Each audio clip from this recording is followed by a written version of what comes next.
রাজধানীতে দেখা মিলেছে বিরল এক যানবাহন। 3 চাকার এই বাহনটিকে দেখতে অনেকটা সিএনজির মতো মনে হলেও এটি আসলে ব্যাটারি চালিত অটো, যা ইতিমধ্যেই পথচারীদের দৃষ্টি কাড়ছে।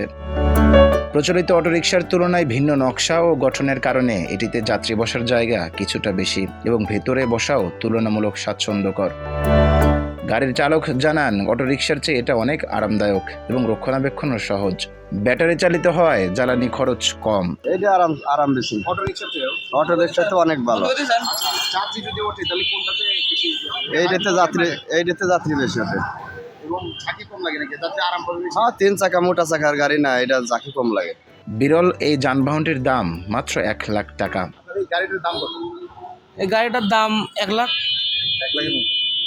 নগরের ব্যস্ত সড়কে নতুন এই গাড়ির উপস্থিতি যেমন কৌতূহল সৃষ্টি করেছে, তেমনি ভবিষ্যতে এর গ্রহণযোগ্যতা ও নিয়ম নীতি কেমন হবে তা নিয়েও তৈরি হয়েছে নানা প্রশ্ন। সাজিদুল সজীব, সোনালী নিউজ।